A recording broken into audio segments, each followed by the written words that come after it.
Hey folks, I hope you had a great time so far at Enterprise Developer Days and you got to enjoy some of the great .NET content that has been going on here. I wanted to talk to you a little bit today about what I do with my old .NET Framework apps.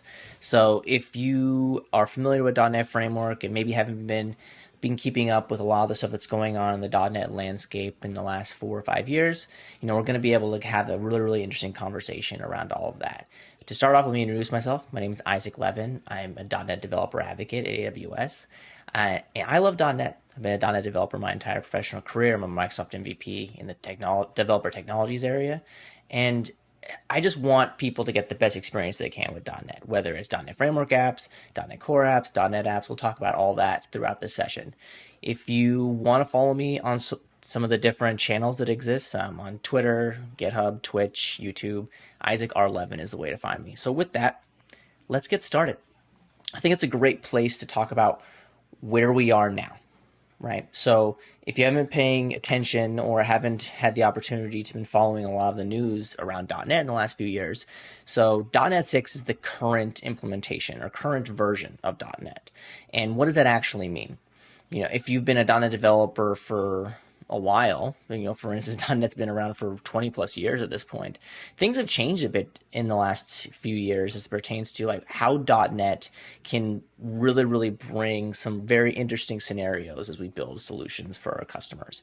And so today, .NET doesn't just run on Windows anymore. So if you've been a .NET Framework developer, there was that deep coupling, deep dependency on Windows.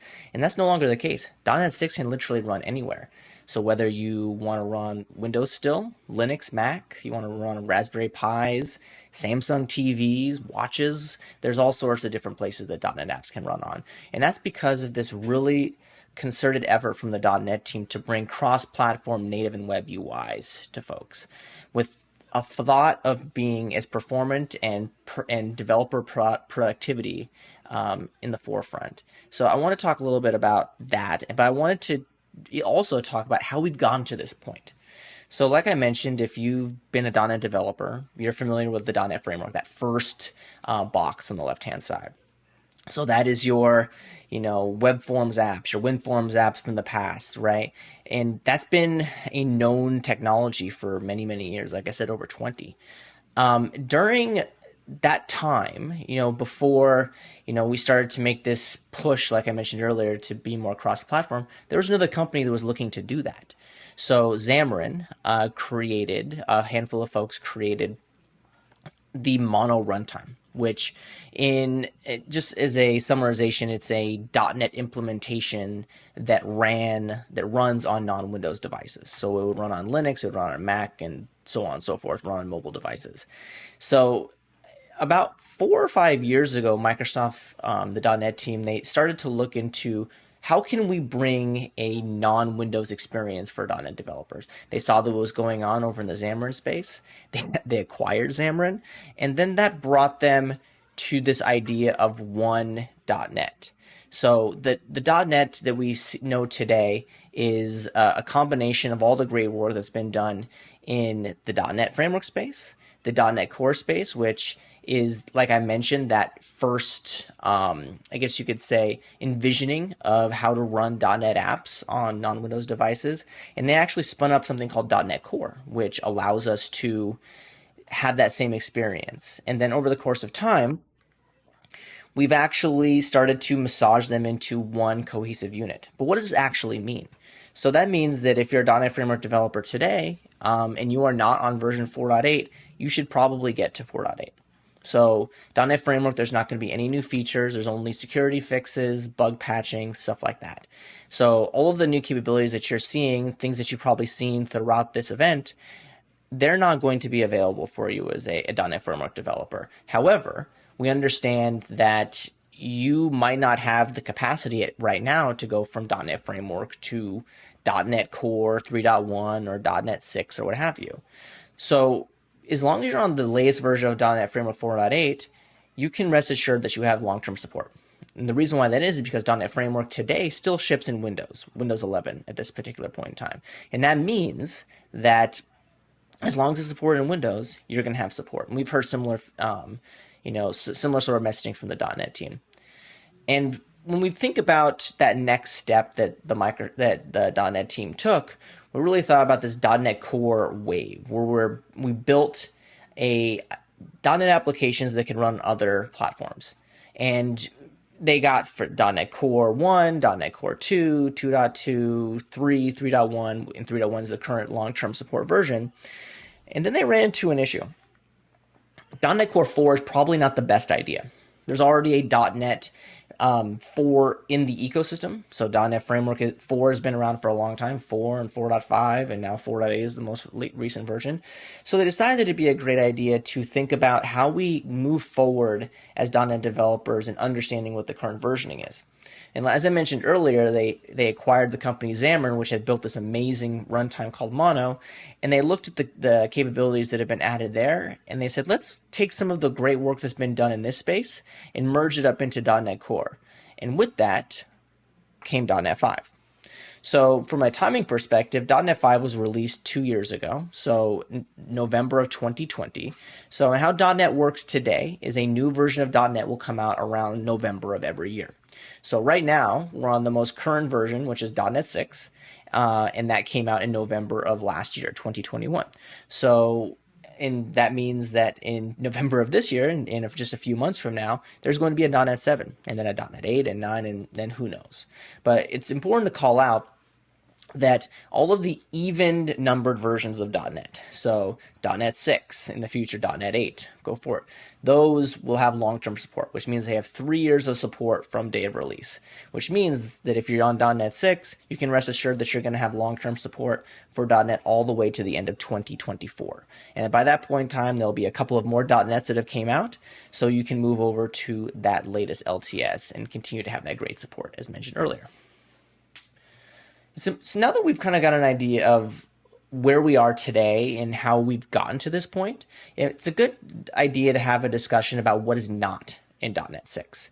So, for instance, if you are building some well-known app component models in the last 20 years, like I mentioned, like web forms or WCF or some of the other ones that I've listed, those are not supported and will probably never be supported officially in .NET. Start on .NET 6 moving forward. And there's no plans to port these actively. So what Microsoft has done is they provided a list of suitable replacements as it pertains to going from these older component models to the newer component models that exist today. For instance, if you're building web forms apps today, you might want to look at ASP.NET Blazor, which, if you're not familiar, it's a technology based on the idea of being able to write C# to bring functionality that exists very much in a single page application, web quote unquote 2.0 type of experience for our users. And it's all in C#. So you no longer have to depend on writing JavaScript. You still have interoperability with JavaScript, but it's not something that you have to have a back end and then have an entire front end that's written in JavaScript. So it really brings a great value there. And if you're building apps in WCF, the recommended replacement is gRPC, so being able to have service to service from a procedure call. There is, however, a ton of work being done in the open source community space around how we can take the current implementation of WCF and make it available for .NET Core and .NET 6 developers. And that project, though it's not officially supported by the .NET team, members of the .NET team as well as members of employees of Amazon and other great champions of the open source community have built Core WCF, which is a .NET Core implementation of WCF. Again, not officially supported, but it's got tons of community involvement, and it's a great option if you want to look to continue that same app model. One thing that's really, really important to think about is, what do we actually target going forward when we build apps for .NET? For instance, if you've built a .NET app in the last 20 years, you're familiar with the VB proj file or the CS proj file. Those project files, they are at times kind of confusing about what's going on there. And what has been done in the .NET Core timeframe all the way up to now .NET 6 is an attempt to make it more simplified. So what does it actually mean? So now today, if you open up a Visual Studio project, a project inside Visual Studio, which is great, by the way, if you haven't had the opportunity to see that, being able to open up project files inside Visual Studio, you see something called a target framework. In that target framework, it identifies what version of the SDK you want this application to be built on top of. So if you're familiar with .NET Core, you've probably seen .NET Core App, which was the .NET Core framework or target framework.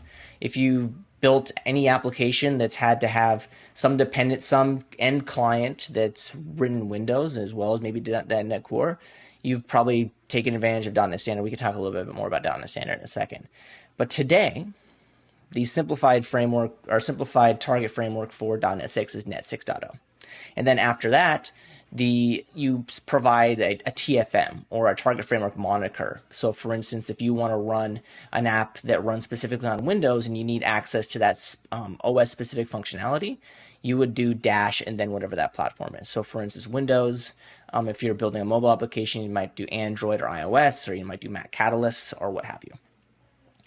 And as it pertains to version naming, right? So taking a look at the bottom layer first, like that net x.y, x being the primary version, dot the secondary version. And that basically encapsulates everything that is the best that's been in .NET Core, so .NET Core App 3.1 and .NET Standard 2.1. And then once you want to get additional levels of functionality for a particular platform, you would do dash and then a particular framework moniker for that. Hopefully that's helpful. So the question then becomes, what will Microsoft built libraries target going forward? So for instance, any libraries that are cross-platform, ASP.NET Core, Entity Framework, basically anything inside of the system dot, so system.collection.generic or systems.data, for instance, the target framework for them are going to be .NET 6.0. If there are particular libraries in the WinForms, WPF, Man GWP space, so aka things that run specifically on Windows, .NET 6.0-Windows would be the target framework for those libraries. And then if you move on to this idea of cross-platform, like I mentioned earlier, so you need cross-platform libraries that interface with .NET Framework end clients. For instance, maybe you have a web forms project that takes advantage of a class library, but you also want to have a .NET Core application that also references that library. In order to do that, you would need to use .NET Standard. And what .NET Standard is it's a contract or a mechanism that allows cross-platform functionality that can be called into from .NET Framework applications or .NET Core applications or UWP or what have you, right? So for instance, a good example is Microsoft.data.SQL client, for instance. So being able to call into different mechanisms that you still need to be able to support with .NET Framework, but you also want to have access to for newer technologies that you might be building. So then the question becomes, what should you as a developer target? So if you are using .NET Standard today and you still need to be able to call those class libraries from a .NET Framework application, going forward with .NET Standard 2.0 is the recommended approach. However, if you don't have deep-rooted ties to the .NET Framework, maybe you're building a mobile app or .NET Core 3 app, maybe look at some of the APIs that have been added as .NET Standard 2.1. How .NET Standard works is the higher the number, aka the version number of .NET Standard, the more APIs that you have access to as a developer. But the less frameworks or monikers that you can actually target, less platforms you can target. So for instance, .NET Standard 1.6 versus 2.0, there's substantially more APIs available in 2.0, but you get less ability to call them from other different frameworks. For instance, .NET Framework 3. Whatever, right? So that's, if you're doing that, that's great. If you're building net new applications that have no other potential clients that are not .NET 6, you can actually build class libraries in .NET 6 today, and those can be used for code sharing moving forward. Okay, so we've talked a lot about history of .NET, what to target in .NET, where we are today in .NET. It's important now to talk about, okay, Isaac, I want to move forward with migrating or looking at the opportunity to migrate my .NET apps from .NET Framework, whatever, to .NET 6. How do I go about doing that? So I see it as a four-step at a high level. There's many, many steps, obviously. Four-step approach for a typical workflow. The first step being, in my opinion, the most important, which is your preparation step. So being able to review all of the dependencies your application might have. So whether that be NuGet packages, loose binaries, DLLs that you might have sitting somewhere, dependencies on particular front ends, APIs that are specific to the .NET framework. And there are some really, really great tools for that. So the .NET Upgrade Assistant has a command line tool that's built by the .NET team that allows you to analyze and get a summarization file. There's also the porting assistant for .NET from AWS. This is a graphical experience that basically gives you a really rich report about all of the things that your app is actually dependent on. And we'll see some demos of that later on in this presentation. After you've gotten like a really, really rich idea of where you stand as it pertains to a for your applications, the next thing you're going to want to do is do an upgrade. So the porting assistant gives you the opportunity to a port. There's also the command line based utility from the .NET team has an upgrade path as well. You can go through that upgrade process, and those tools will potentially attempt to upgrade your app from whatever version of .NET Framework you have to .NET 6 or .NET Core 3.1. So more than likely, your application will not build after doing that. So then you have the opportunity to go back into your favorite editor or in favorite IDE, Visual Studio, and look at building your code. Hopefully, as a part of that preparation step, you already have a good understanding of what the potential changes you're going to need to make to get your code to build effectively. Obviously, you can take advantage of some of the features inside Visual Studio, looking at error lists and looking at outdated NuGet packages and so on and so forth. And at the end of the day, you will need to probably make some coding changes, but at least if you've properly prepared, you will be in a situation where you can be really successful. Again, one thing to call out too, when starting at step 2, is don't do this in your main branch. Don't do this in a branch that you could potentially might need to add bug fixes to at some particular point, or if it's a person on team effort to go through this upgrade process, doing it in a place that's not going to block other members of the team. So also, putting it in a different branch allows you to throw that branch away if you just can't figure it out, and then maybe start again. Giving that opportunity to have like that isolated environment to be able to kind of go through these mechanisms. And finally, yay! My code builds in Visual Studio, and I think that I'm ready to actually start testing this. Ensuring that your tests are actually updated to the latest version of .NET is important as well. So making sure that is the case, make sure that all of your code coverage is proper, you have all those green check marks in Visual Studio from all your tests. Then you can actually go about running that application locally and seeing if you have any runtime exceptions that occur. And in the situation where you don't, and you feel like you've had an adequate testing experience locally, you can put that out to an environment where you can do end user acceptance testing to really get that firm belief that your application is ready to go to production. Now that we've kind of talked a little bit about that workflow, when you get just to get back, when you get to that number 3 step, right? You have to look at some of your code and think about, okay, what can I potentially reuse versus what do I need to rewrite? And the word of thought that I like to use is if you have any business logic or code that's, I guess, not .NET Framework or end project type dependent, look to move that to a class library and start to actually build up a class library that has a lot of that reusable code in it. For instance, if you're hitting a database or iterating over some flat files, or doing any sort of really dependent business logic that drives your business or drives the application itself, or if you're a heavy user of MVC, so controllers, views, and models, more or less can be reused. There might be some subtle changes that you'll have to make to attributes and things like that, but at the end of the day, you can reuse a lot of that. And once you've built like that really, really solid foundation of like everything that I can reuse, then you can look at the sections of code that you'll need to rewrite. For instance, ASP.NET startup code. If you're using anything like configuration manager or bundling and minification, HTTP modules, these are things that there's no direct migration path for, so a rewrite will be required. But there's tons of really, really great documentation on taking some of these concepts and upgrading them to the latest version of .NET. And at the end of this talk, there'll be a link that I'll provide that links to some of those examples.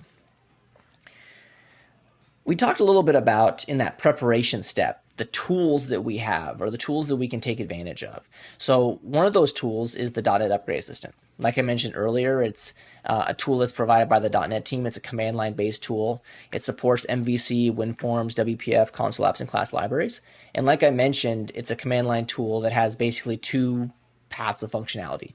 It can analyze your existing project and solution and take a look at all the dependencies and attempt to do an upgrade if you decide to go down that path. So it's a great option for you if you're interested in using a command line based tool.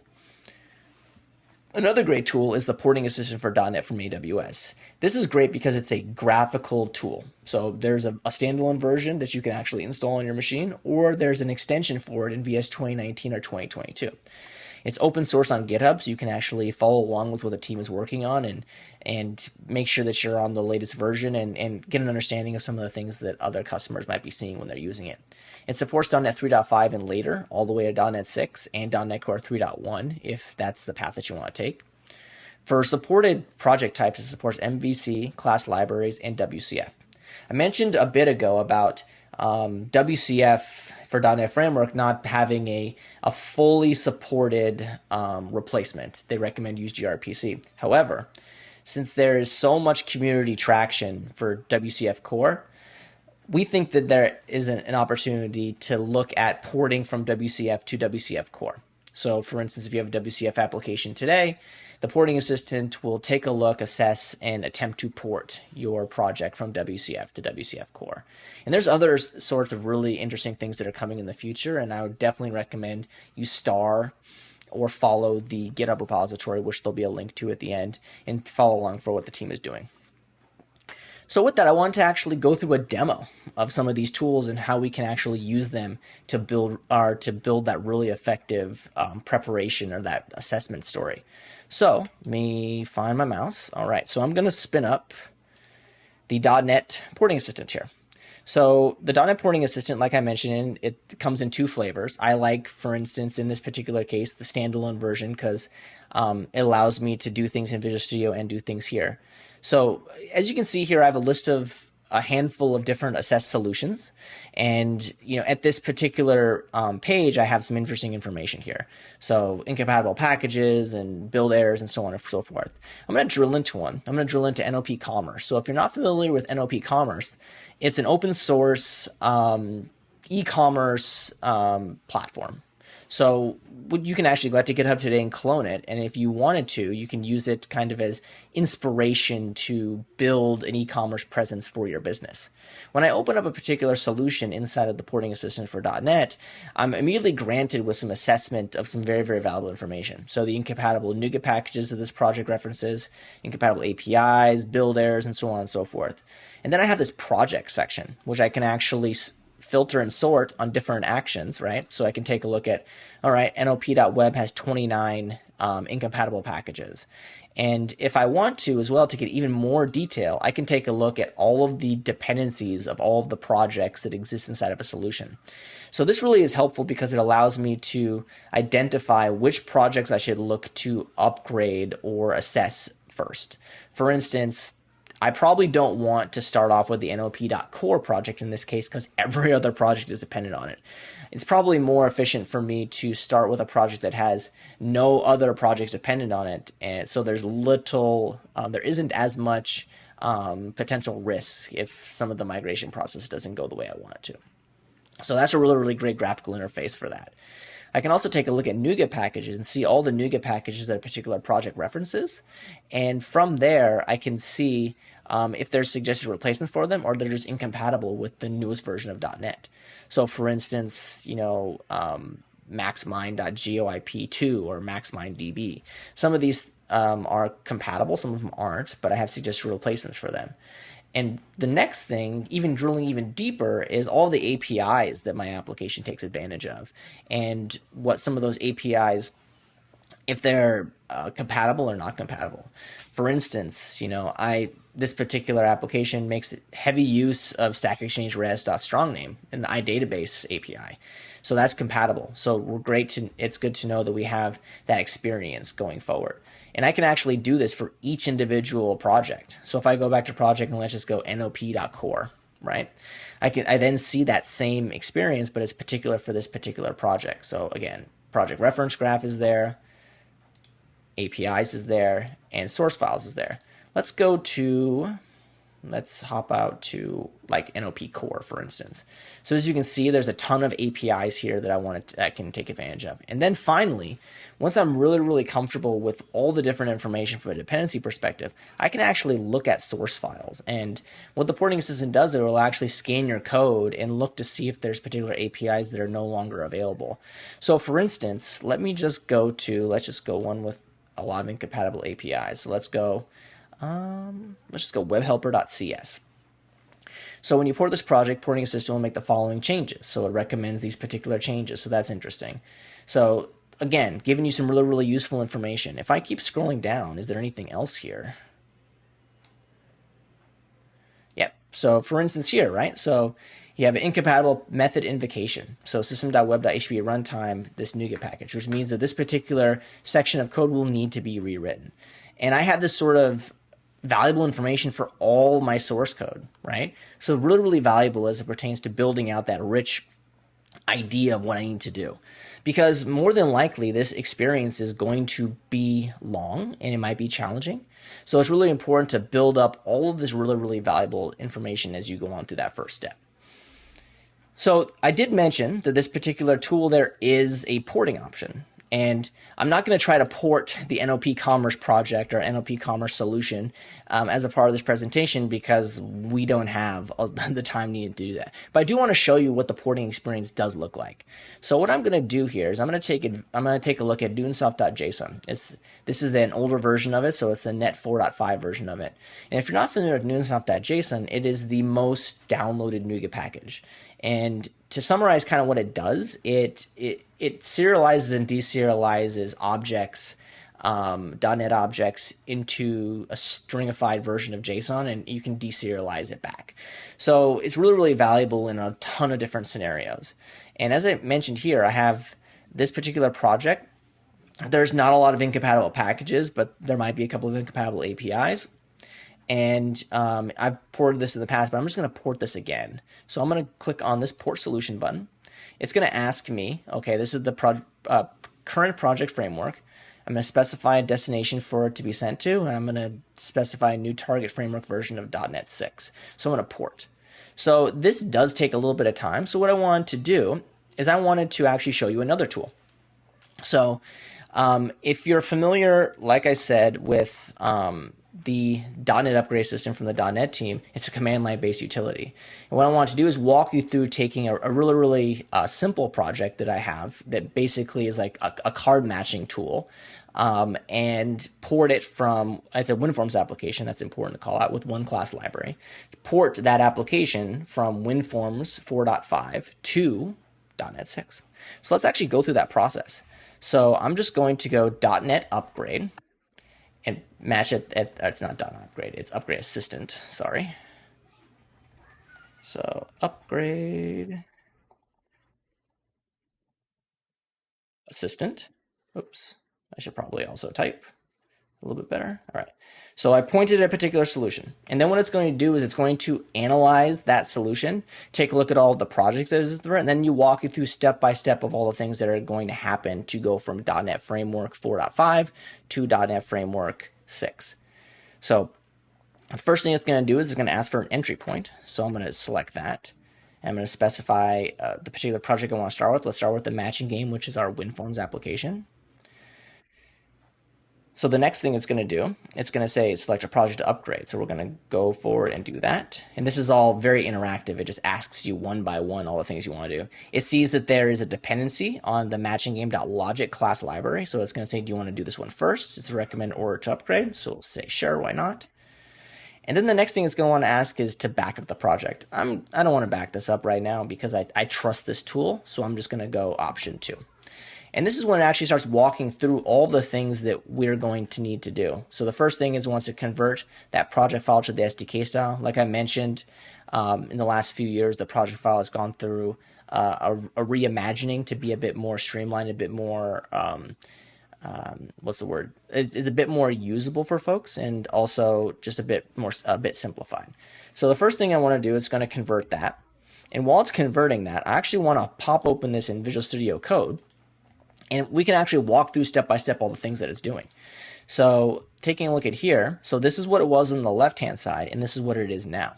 So the Tarbox framework is still net 45, but as you can see, a lot of stuff has been taken out of here. Property groups to show the different configurations and so on and so forth, right?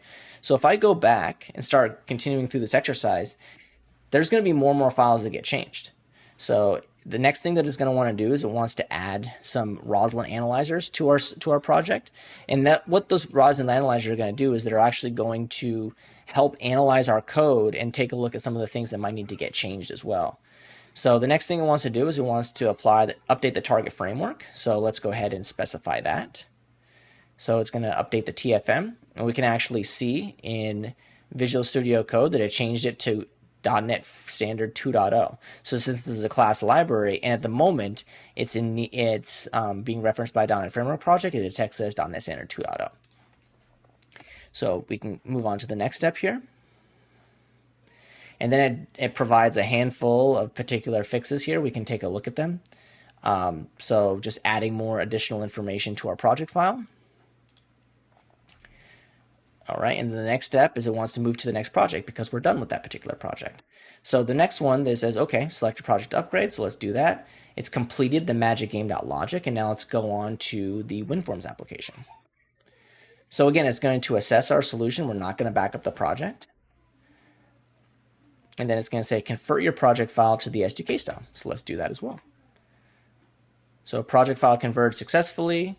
And if we take a look at the new project that exists here, let's close out all these. So as you can see, so it was 4.5 and it's still 45. And it cleaned up and when it switched over to that SDK style format. So continuing to go through this, I'm going to fast forward a little bit through some of these like Roslyn analyzers and stuff like that, so bear with me. And then it's going to update that TFM, so it's going to recommend Net 6.0-Windows because it recognizes that it's a WinForms application. And then it's going to add some more of those compatibility NuGet packages to assess our code. No package updates needed, as I mentioned earlier. And then it's going to start to take a look, since it's a Windows desktop project, it's going to take a look at some of the things that we're going to need to add. So the default font API alert, so that's there. And then we're going to start to get into a section which I think is interesting. The last thing it's going to do is it's going to ask to apply the WinForms source updater. And like I mentioned, it's actually going to now scan our code and take a look at some of our coding practices, and if it needs to, it's going to actually modify them. So you're going to update the Windows desktop project, so let's do that.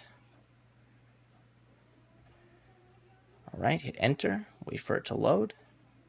And it's going to run an analyzer on that source code, so this is that upgrade step of updating our source code like I mentioned earlier. And it's going to apply a couple of fixes that it saw, so unsafe deserialization, type should be upgraded, and then we're done. So the next thing is it'll ask us to finalize the upgrade, and we're done, right? So I can actually then go into this particular matching game project, and I could, hopefully, .NET run, and it should open this WinForms application, which is now running in .NET 6. Cool. So as you can see, nothing really exciting. It's just a simple matching game. But it shows you that you actually can go from .NET Framework to .NET 6, or .NET Framework 4.5 to .NET 6, if you have, if you go through the process, and potentially in some scenarios, like this one, for instance, you might just be able to do an upgrade. And then we can take a look at some of the things that have been changed, right? So from a coding perspective, it added not much. It just added this new set hype DPI mode for system aware, because that's a .NET Core or .NET 6 requested change. It's upgraded our entire project file, so .NET 6 Windows, and the output type is Windows executable, and so on and so forth. So that's really, really cool. So that's one tool. So hopefully now, let's go back to the porting assistant. So the porting assistant says that it's ported it successfully and is assessing it. We can actually move forward here. So let's actually pop open Visual Studio. And I want to actually take that new project that I just converted, and I actually want to, I want to test it. So let's actually just let's just create a new project. Let's just have it be a console project just for simplicity's sake. And let's just call it test JSON. And I'm going to specify that the framework that this particular console app is using is .NET 6.0. So I'm going to go create. Oh, looks like I already have one. So let's just call this test JSON. Why not? So say same thing, and it's going to create that .NET 6 console application for us. And then what we're going to do is we're going to reference the newly created ported .NET 6 class library for Newtonsoft.json, and then we're going to write a little bit of sample code to actually see if that works. So I'm just going to add a project to my solution. So let's do that. Wait for Visual Studio to load. All right, add new project. Oops, not new project, add existing project. Add existing project. All right, so in the ported folder I created earlier, so I have this new version of Newtonsoft. So as you can see here, I can open this, and it's a .NET 6.0 class library, and there's some commented out things that it used earlier. So let's actually go in here and just write a little bit of code. So let me zoom in a little bit. So I'm just going to create a list, right? And that new list is a list of string. Can't type today, it looks like. And that's, oops. And that is a, let's just do foo bar. All right. So nothing really crazy. I just have a list of strings. And then I'm going to serialize that into JSON string. So let's just do JSON convert. And then it's going to suggest that we add a reference to Newtonsoft.json. And then we're going to serialize that list, right? And then we're just going to console.writeLine JSON. So nothing really crazy here. And then just for grins, let's just convert it back. So var new list equals JSON convert. And then let's go deserialize. Cool. So IntelliCode helped me out there. And let's just do a console.readline.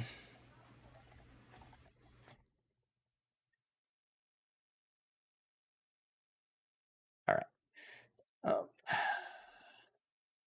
Okay, so what is this code actually doing? So it's initializing up a new list of strings, with foo and bars being the two items in that string. I'm going to serialize that string into serialize that list of strings into a JSON representation of that object as a string. I'm going to write that out to the console, and then just for grins, I'm going to deserialize that back.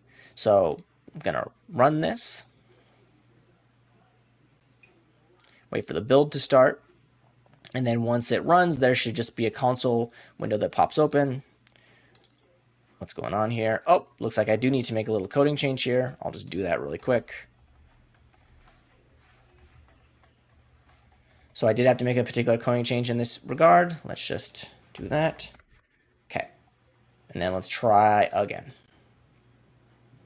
So again, a little console window should open up, and it should report out the string representation of this .NET object. Waiting for it to load. Cool. Again, really simple, canonical, simple sample demo, but it just shows you that you can use the .NET or the porting system for .NET from AWS to actually take a .NET Framework 4.5 project, upgrade it or port it to .NET 6, and then use that in a .NET 6 project. So, that's the presentation that I have for you. So take a look at this link, isaacl.dev/.NET-upgrade, to learn more. There's going to be some links to this particular slide deck. There's going to be links to the porting assistant for .NET, the .NET upgrade assistant, and some other valuable information as it pertains to upgrading our apps from .NET Framework to .NET 6. I hope you had a great time watching this, and hope you enjoy some of the rest of the content from Enterprise Developer Day. Thank you so much, and take care.